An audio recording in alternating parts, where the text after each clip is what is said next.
ಸ್ನೇಹಿತರೆ, ಈ ಸಮಯದಲ್ಲಿ ಪರಿಸ್ಥಿತಿಗಳು ನಿರ್ಣಾಯಕ ತಿರುವು ಪಡೆದಿವೆ. ಪ್ರತಿ ಸೆಕೆಂಡು ಮೌಲ್ಯವು ಬದಲಾಗುತ್ತಿದೆ. ದಕ್ಷಿಣ ಏಷ್ಯಾ ರಾಜಕೀಯದಿಂದ ಸಮುದ್ರದ ಅಲೆಗಳವರೆಗೂ ಉದ್ವಿಗ್ನತೆಗಳು ಹೀಗಿರುವುದು ದಶಕಗಳಿಂದ ಕಾಣದಂತಹವು. ಏಕೆಂದರೆ ಭಾರತಕ್ಕೆ ವಿರುದ್ಧವಾಗಿ ಪರದೆಯ ಹಿಂದೆ ನಡೆಯುತ್ತಿದ್ದ ಕುತಂತ್ರಗಳು ಈಗ ಒಮ್ಮೆಲೆ ಬಿರುಗಾಳಿಯಾಗಿ ಬದಲಾಗಿವೆ. ಆ ಬಿರುಗಾಳಿ ಬಾಂಗ್ಲಾದೇಶದ ಇಡೀ ಆಡಳಿತ ವ್ಯವಸ್ಥೆಯನ್ನು ಅಲ್ಲಾಡಿಸುತ್ತಿದೆ. ಈಗ ಸುದ್ದಿ ಪ್ರಪಂಚದಲ್ಲಿ ಎಲ್ಲರ ದೃಷ್ಟಿಯೂ ಒಂದೇ ಮೇಲಿದೆ. ಬಂಗಾಳ ಕೊಲ್ಲಿಯಲ್ಲಿರುವ ಆ ಶಾಂತ ನೀರಿನಲ್ಲಿ ಏನು ಜರುಗಿತು? ಅದು ಏಕೆ ಇಡೀ ಪ್ರಾಂತೀಯ ಸಮತೋಲನವನ್ನು ಕದಡುತ್ತಿದೆ? ವಿಶ್ವಾಸಾರ್ಹ ಮೂಲಗಳಿಂದ ಬರುತ್ತಿರುವ ಮಾಹಿತಿಯ ಪ್ರಕಾರ ಭಾರತದ ಕಾರ್ಯತಂತ್ರದ ಕ್ರಮಗಳು ಆ ಕುತಂತ್ರಗಳ ಮೂಲಗಳನ್ನು ಕಡಿದು ಹಾಕಿವೆ. ಬಾಂಗ್ಲಾದೇಶದಲ್ಲಿ ಒಂದು ವಿಶೇಷ ವರ್ಗವು ಬಹಳ ಕಾಲದಿಂದ ಮೌನವಾಗಿ ಆ ಕುತಂತ್ರಗಳ ಮೇಲೆ ಕೆಲಸ ಮಾಡುತ್ತಿತ್ತು. ಈ ಘಟನೆಗಳು ಪ್ರಪಂಚಕ್ಕೆ ಬಂದ ತಕ್ಷಣ ಬಾಂಗ್ಲಾದೇಶದ ಒಳಗಿನ ಸ್ಥಿತಿ ಬಹಳ ವೇಗವಾಗಿ ಬದಲಾಗಿ ಹೋಯಿತು. ಅಲ್ಲಿನ ಸರ್ಕಾರಕ್ಕೆ ತುರ್ತು ಕ್ರಮಗಳನ್ನು ತೆಗೆದುಕೊಳ್ಳಬೇಕಾಯಿತು. ಗಡಿಗಳ ಮೇಲೆ ಮುಳ್ಳು ಬೇಲಿಗಳಿಂದ ಸೈನಿಕ ಗಸ್ತುಗಳವರೆಗೂ ಕಠಿಣ ವ್ಯವಸ್ಥೆಗಳು 2 ಪಟ್ಟು ಹೆಚ್ಚಾಯಿತು. ಸಮುದ್ರದಿಂದ ಭೂಮಿಯವರೆಗೂ ಪ್ರತಿ ಇಂಚಿಗೂ ಮೇಲ್ವಿಚಾರಣೆಯ ಜಾಲವನ್ನು ಗಟ್ಟಿಯಾಗಿ ಹಾಕಿದರು. ರಾಜಧಾನಿ ರಾಕಾದಿಂದ ಕರಾವಳಿ ಪ್ರದೇಶಗಳವರೆಗೂ ಗಲಿಬಿಲಿ ಮತ್ತು ಆತಂಕದ ವಾತಾವರಣ ಸ್ಪಷ್ಟವಾಗಿ ಕಾಣುತ್ತಿದೆ. ಹೇಳುತ್ತಿರುವ ಮಾತುಗಳ ಪ್ರಕಾರ ಕಳೆದ ಕೆಲವು ಗಂಟೆಗಳಲ್ಲಿ ಭಾರತದ ನೌಕಾದಳವು ಬಂಗಾಳ ಕೊಲ್ಲಿಯಲ್ಲಿ ತನ್ನ ಬಲ ಮತ್ತು ಉಪಸ್ಥಿತಿಯನ್ನು ಅಸಾಮಾನ್ಯ ರೂಪದಲ್ಲಿ ತೋರಿಸಿದೆ. ಅದು ಸಾಮಾನ್ಯ ಸೈನಿಕ ಅಭ್ಯಾಸದಂತಹದ್ದಲ್ಲ. ಹೊಸ ವರ್ಷ ಆರಂಭವಾಗಿರುವ ಈ ಸಮಯದಲ್ಲಿ ಭಾರತ ಸ್ಪಷ್ಟ ಸಂಕೇತಗಳನ್ನು ನೀಡಿದೆ. ಇನ್ನು ಕೇವಲ ಎಚ್ಚರಿಕೆಗಳನ್ನು ಮಾಡಿ ಸುಮ್ಮನಾಗುವ ಮೂಡ್ನಲ್ಲಿಲ್ಲ. ತನ್ನ ಭದ್ರತೆ ಮತ್ತು ಸಮಗ್ರತೆಗೆ ಬೆದರಿಕೆ ತರುವ ಪ್ರತಿ ಕ್ರಮಕ್ಕೂ ಗಟ್ಟಿಯಾಗಿ ಪ್ರತಿಕ್ರಿಯಿಸುತ್ತೇವೆಂದು ಸಿದ್ಧವಾಗಿದೆ. ಒಳಗಿನ ವರ್ಗಗಳು ಹೇಳುವುದೇನೆಂದರೆ, ಭಾರತದ ಗೂಢಚಾರ ವ್ಯವಸ್ಥೆಗೆ ಬಹಳ ಕಾಲದಿಂದ ಮಾಹಿತಿ ಬರುತ್ತಿತ್ತು. ದೇಶದ ಪೂರ್ವ ಭಾಗದಲ್ಲಿ ಮತ್ತು ಮುಖ್ಯ ಸಮುದ್ರ ವ್ಯಾಪಾರ ಮಾರ್ಗಗಳ ಸುತ್ತಮುತ್ತ ಅನುಮಾನಾಸ್ಪದ ಕಾರ್ಯಕಲಾಪಗಳು ಹೆಚ್ಚಾಗಿದ್ದವು. ಆ ಮಾಹಿತಿಯ ಆಧಾರದಲ್ಲಿ ಭಾರತದ ಕಾರ್ಯತಂತ್ರಕಾರರು ನಿಧಾನವಾಗಿ ಆ ಒಗಟನ್ನು ಅರ್ಥಮಾಡಿಕೊಂಡರು. ಬಂಗಾಳ ಕೊಲ್ಲಿಯ ಮಾರ್ಗದಲ್ಲಿ ಭಾರತದ ಒಳಗಿನ ಭದ್ರತೆಗೆ ಹಾನಿ ಕಲಿಸುವ ಅಪಾಯಕಾರಿ ನೆಟ್ವರ್ಕ್ಗಳು ಸಕ್ರಿಯವಾಗುತ್ತಿವೆ ಎಂದು ಸ್ಪಷ್ಟವಾಯಿತು.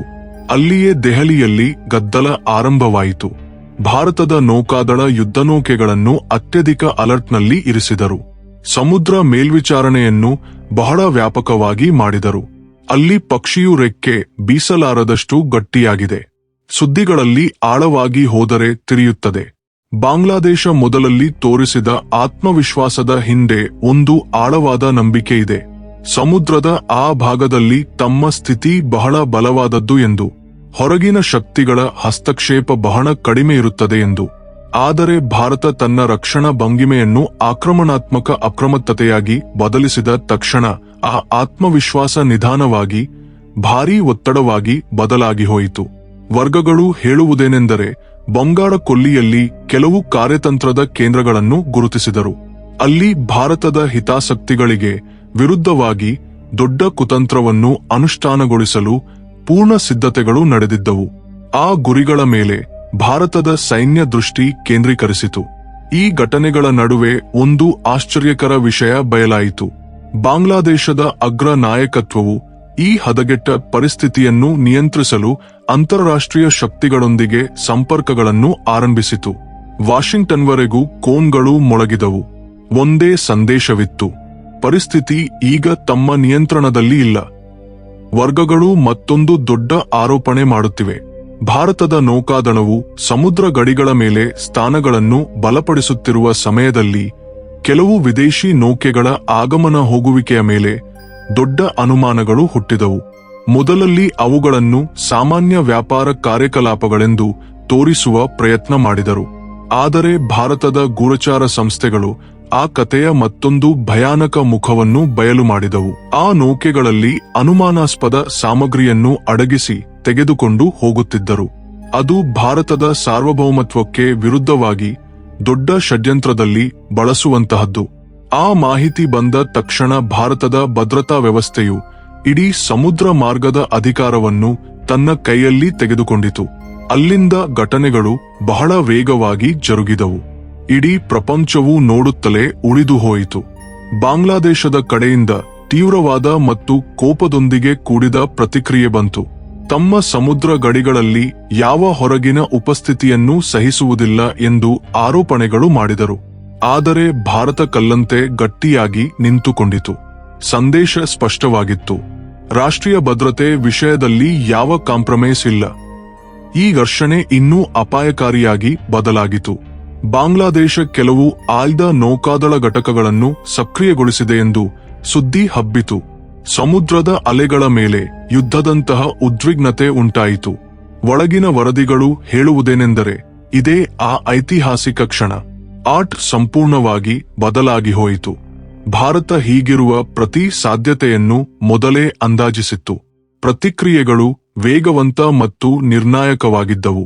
ಬಂಗಾಳ ಕೊಲ್ಲಿಯಲ್ಲಿ ಸೈನಿಕ ಕಾರ್ಯಕಲಾಪಗಳು ಬಹಳ ಹೆಚ್ಚಾಯಿತು. ಇಡೀ ಅಂತಾರಾಷ್ಟ್ರೀಯ ನೀರಿನ ಪ್ರದೇಶ ತಾತ್ಕಾಲಿಕ ಯುದ್ಧ ಕ್ಷೇತ್ರದಂತೆ ಬದಲಾಗಿತು. ಅದೇ ಸಮಯದಲ್ಲಿ ಬಾಂಗ್ಲಾದೇಶದ ಒಳಗೆ ರಾಜಕೀಯ ಮತ್ತು ಆಡಳಿತದ ಗಲಿಬಿಲಿ ಉತ್ತುಂಗಕ್ಕೆ ತಲುಪಿತು. ಗಡಿಗಳನ್ನು ಸಂಪೂರ್ಣವಾಗಿ ಮುಚ್ಚುವುದಕ್ಕೆ ಯೋಜನೆಗಳು ಆರಂಭವಾಯಿತು. ಒಳಗಿನ ಗೂಢಚಾರ ಸಂಸ್ಥೆಗಳನ್ನು ಹೈ ಅಲರ್ಟ್ನಲ್ಲಿ ಇರಿಸಿದರು. ಪ್ರತಿ ನಾಗರಿಕನ ಚಲನೆಯ ಮೇಲೆ ಕಣ್ಣಿಟ್ಟರು. ಭಾರತಕ್ಕೆ ವಿರುದ್ಧವಾಗಿ ಕತ್ತಲಲ್ಲಿ ನಡೆಯುತ್ತಿದ್ದ ಕುತಂತ್ರ ಈಗ ಬೆಳಕಿಗೆ ಬಂತು. ಅದರ ಫಲಿತಾಂಶಗಳು ಲಾಕಾಗೆ ಅನಿರೀಕ್ಷಿತವಾಗಿ ಮತ್ತು ಕಠಿಣವಾಗಿ ಬದಲಾಯಿತು. ಭಾರತದ ಕಡೆಯಿಂದ ನಿರಂತರವಾಗಿ ಗಟ್ಟಿ ಸಂಕೇತಗಳು ಬರುತ್ತಿವೆ. ಇನ್ನು ಕಾಗದದ ಮೇಲೆ ಹೇಳಿಕೆಗಳನ್ನು ಮಾಡುವ ಕಾಲವಲ್ಲ. ಅಪಾಯದ ಬೀಜಗಳನ್ನು ಬಿತ್ತುತ್ತಿರುವ ಗುರಿಗಳ ಮೇಲೆ ಕಣ್ಣಿಟ್ಟಿದ್ದೇವೆ. ಈ ಗಲಿಬಿಲಿಯ ನಡುವೆ ಅಂತಾರಾಷ್ಟ್ರೀಯ ರಾಜತಾಂತ್ರಿಕ ವರ್ಗಗಳಲ್ಲಿ ಚಲನೆ ಹೆಚ್ಚಾಯಿತು. ಇದು ಇನ್ನು ಇಬ್ಬರೂ ನೆರೆಯ ದೇಶಗಳ ನಡುವಿನ ವಿಷಯವಲ್ಲ. ಬಂಗಾಳ ಕೊಲ್ಲಿಯ ಕಾರ್ಯತಂತ್ರದ ಪ್ರಾಮುಖ್ಯತೆಯನ್ನು ನೋಡಿದರೆ ಇದು ಪ್ರಪಂಚದ ಶಕ್ತಿಗಳ ನಡುವಿನ ಆಟವಾಗಿ ಬದಲಾಗಿದೆ. ಯಾವ ಸಣ್ಣ ಅಸಮತೋಲನವು ಪ್ರಪಂಚದ ಆತಂಕಗಳನ್ನು ಹೆಚ್ಚಿಸುತ್ತದೆ. ಹೇಳುತ್ತಿರುವ ಮಾತುಗಳ ಪ್ರಕಾರ ಈ ಒತ್ತಡದ ನಡುವೆ ಬಾಂಗ್ಲಾದೇಶದ ನಾಯಕತ್ವವು ಅಮೆರಿಕದೊಂದಿಗೆ ಸಂಪರ್ಕ ಮಾಡಿ ಪರಿಸ್ಥಿತಿಯನ್ನು ನಿಯಂತ್ರಣಕ್ಕೆ ತರುವಂತೆ ಮನವಿ ಮಾಡಿತು. ಅದು ಇಡೀ ಕಥೆಯನ್ನು ಸಂಕೀರ್ಣ ತಿರುವಿಗೆ ತಂದಿತು. ಇನ್ನು ಪ್ರಾಂತೀಯ ಶಕ್ತಿಗಳು ಮಾತ್ರವಲ್ಲ, ಅಂತಾರಾಷ್ಟ್ರೀಯ ಪರಿಶೀಲಕರ ದೃಷ್ಟಿಯು ಈ ಉದ್ವಿಗ್ನತೆಯ ಮೇಲೆ ಬಿದ್ದಿದೆ. ಸಮಯ ಕಳೆಯುತ್ತಿರುವಂತೆಲ್ಲ ಈ ಸತ್ಯ ಸ್ಪಷ್ಟವಾಗುತ್ತಿದೆ: ಭಾರತದ ಸಿದ್ಧತೆಗಳು ಕೇವಲ ರಕ್ಷಣೆಗೆ ಮಾತ್ರ ಸೀಮಿತವಲ್ಲ.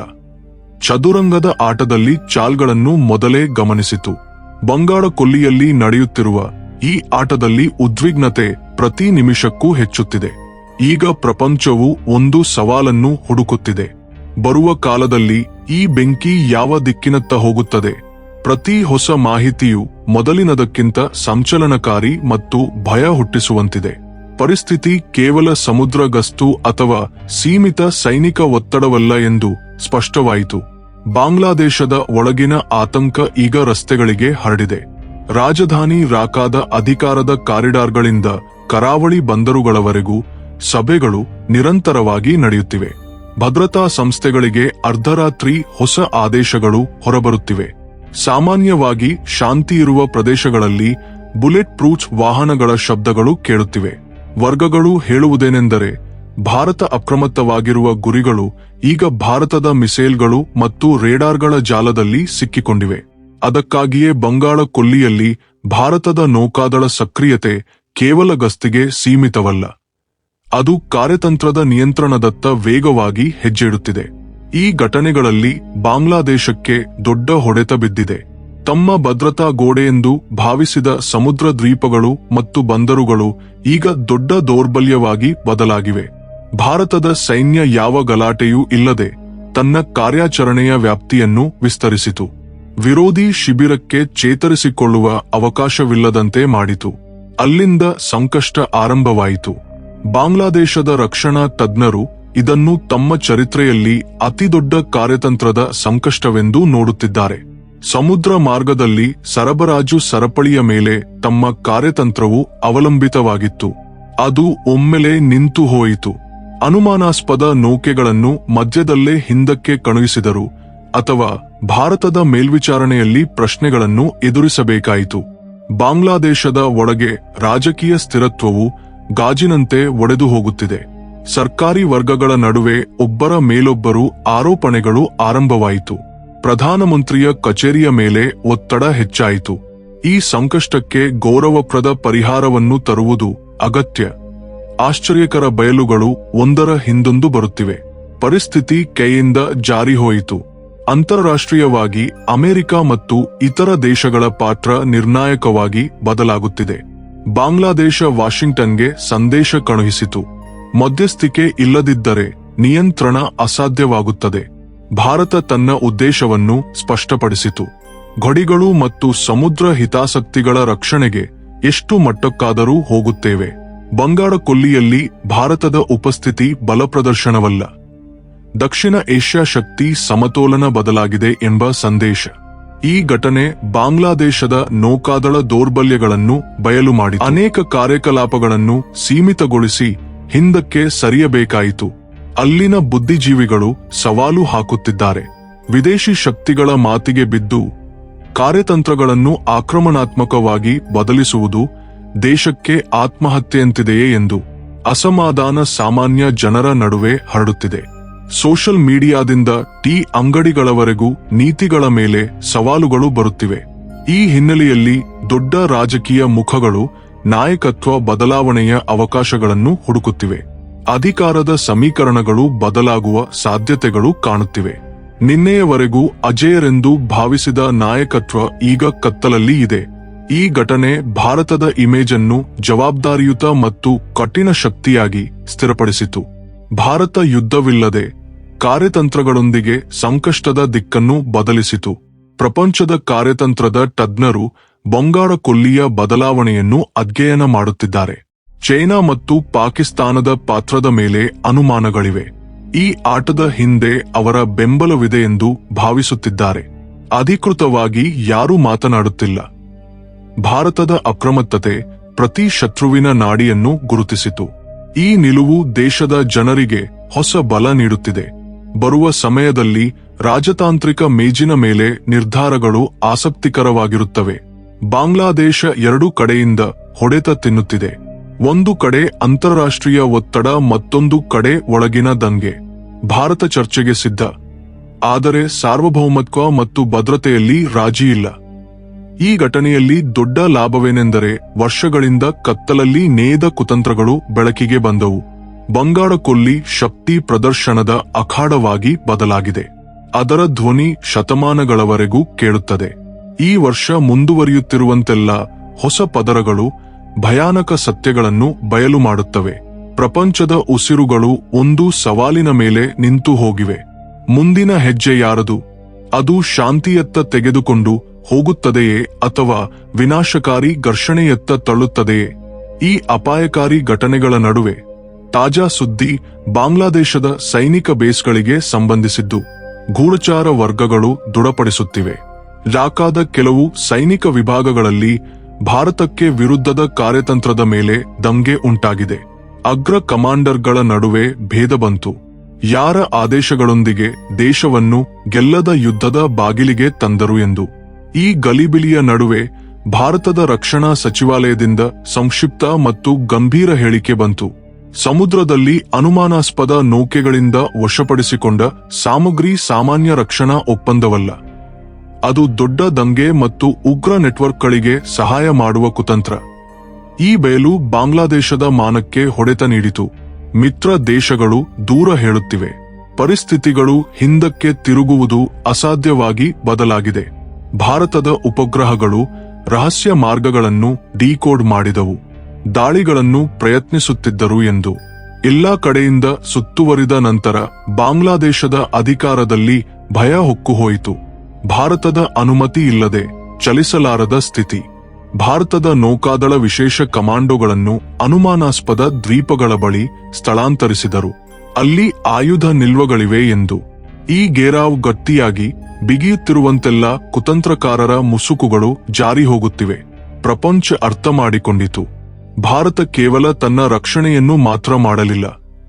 ಮಿತ್ರರೇ, ಇದರ ಬಗ್ಗೆ ನಿಮ್ಮ ಅಭಿಪ್ರಾಯವನ್ನು ಕಾಮೆಂಟ್ ಬಾಕ್ಸ್ನಲ್ಲಿ ಹೇಳಿ. ಹೀಗಿರುವ ಜ್ಞಾನವರ್ಧಕ ವಿಡಿಯೋಗಳನ್ನು ನೋಡಬೇಕೆಂದರೆ ನಮ್ಮ ಚಾನಲ್ ಅನ್ನು ಸಬ್ಸ್ಕ್ರೈಬ್ ಮಾಡಿ. ಧನ್ಯವಾದಗಳು.